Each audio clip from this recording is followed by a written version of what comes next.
He moved my husband's rocking chair to the garage on a Tuesday. Didn't ask, didn't mention it, just moved it.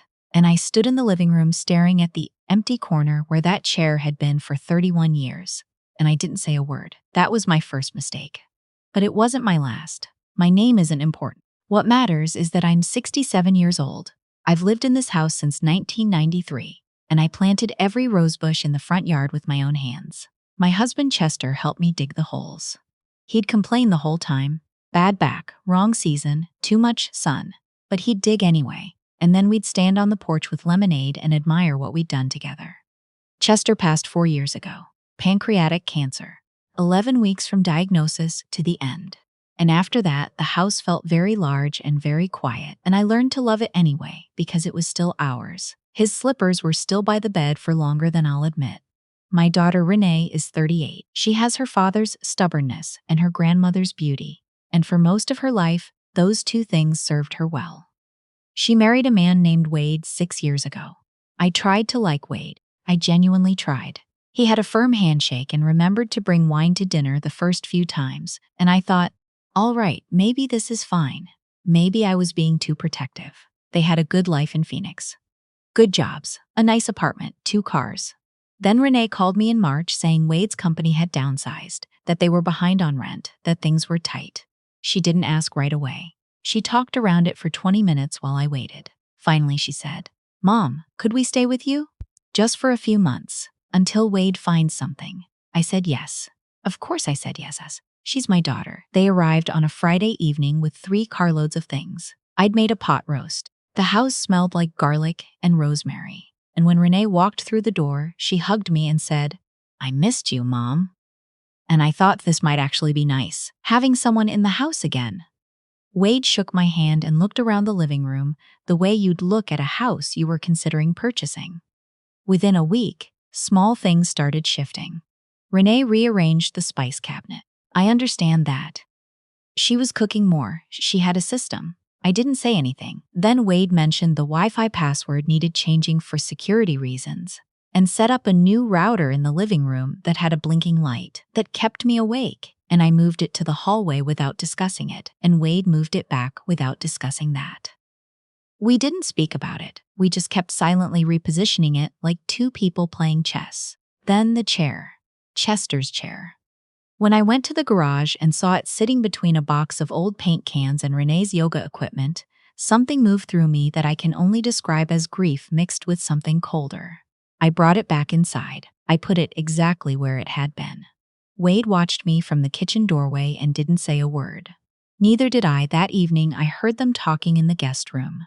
Their voices were low, but the walls in this house aren't built for secrets. Wade was saying the living room would look better open, that the chair was outdated, that eventually I'd have to let go of the past. Renee said, "Give her time." Like I was a problem to be managed. Like patience was the strategy, and I was the thing they were being patient about. I went to bed and lay there looking at the ceiling and thought about Chester and what he would have done. He'd have knocked on that door and said, plainly, "That's my chair and it stays." Chester was never cruel about it. He just said things. Chester wish I was more like Chester. The months moved along.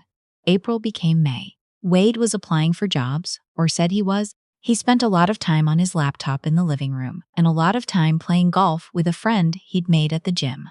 He drove my second car to do it. Our arrangement was that they could use it for grocery runs. And he came home smelling like sun and beer and said nothing about it. Renee started working remotely from my kitchen table, which was fine. Except she'd often be on calls during the lunch hour when I wanted to eat, and I started taking my meals in the bedroom, on a tray, like a guest in my own home. I noticed that now, looking back. The way I kept making myself smaller. Moving around them, adjusting my schedule, eating on a tray, going to bed when I wanted to stay up because their television in the guest room was different from mine, and they liked it loud. I wasn't passive by nature. I raised Renee alone for 3 years while Chester worked construction in another state. I managed a dentist's office for 22 years. I am not a small woman in any meaningful sense, and yet in that house, during those months, I became one. In June, Wade made a comment at dinner about the upstairs bathroom needing to be updated. "The tiles from, what, the 90s?" he said. 1994, I said. Chester and I picked it out ourselves. Right, he said. That's what I mean. Renee changed the subject. I went and did the dishes. Then in late June, my neighbor Peggy. She's been next door for 15 years. We share a fence and a standing Saturday morning coffee arrangement. Peggy invited me to spend a long weekend with her at her sister's lake house in the Ozarks. 4 days. I hadn't had a real break in months. I said yes before she finished asking. I told Renee and Wade a week in advance. I wrote down the address. I left a key with Peggy's husband in case of emergency. I stocked the refrigerator. I am by nature an over-preparer. I left on a Thursday morning. The lake was beautiful and still, and Peggy's sister made good coffee, and I slept 8 hours every night and called no one. I forgot, for 4 days, what it felt like to be an inconvenience in my own home. I drove back on a Sunday. It was late afternoon, and the summer light was coming in golden and low, and I remember thinking the roses looked good. The ones Chester and I had planted, they were in full bloom. I thought, I'm going to sit on that porch with a glass of sweet tea and just be still for a moment. I put my key in the lock and it didn't turn. I tried again.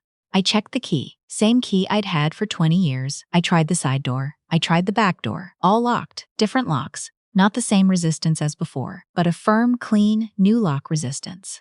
I stood in my backyard with my suitcase and my purse and my rose bushes blooming all around me, and I could not get into my house. I called Renee. It rang 4 times and went to voicemail. I called again. Voicemail. I texted, I'm home. The locks are different. Please call me. I sat down on the back step. My step, on my poured concrete that Chester and I had laid ourselves in 1998, and I waited. 45 minutes later, Renee called back.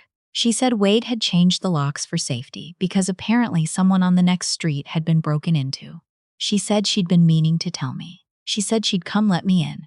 She didn't sound sorry. She sounded slightly annoyed, like I was being difficult by being home. It took her 20 minutes to come to the door. She opened it and said, Mom, it was for security, and handed me a single new key, not 2 keys.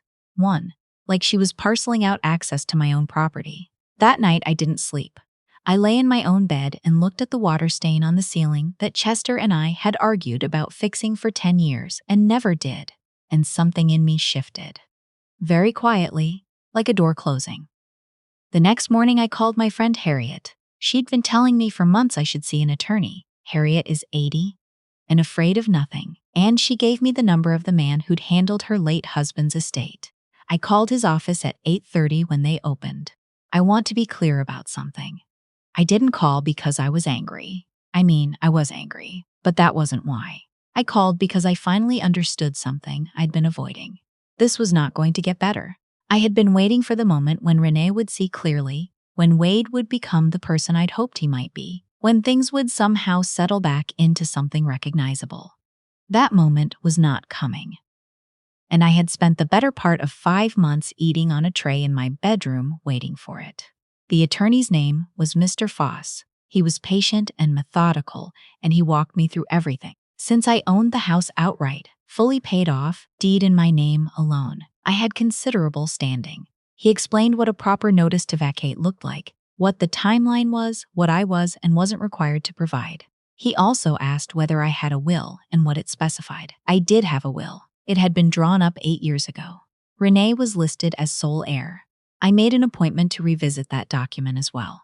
I didn't tell Renee anything. That's the part some people might judge me for. They might say I should have sat down and had a conversation, given her a chance. But here's what I keep coming back to. She'd had 5 months. 5 months of chances. She'd watched Wade move Chester's chair to the garage and said nothing. She'd watched me take my meals in my bedroom and said nothing. She'd handed me one single key to my own house like she was doing me a favor, and she hadn't apologized. There are things you say with actions that you can't unsay with words. The notice was delivered by Mr. Foss's office on a Wednesday morning. Certified mail, plus a copy left at the front door.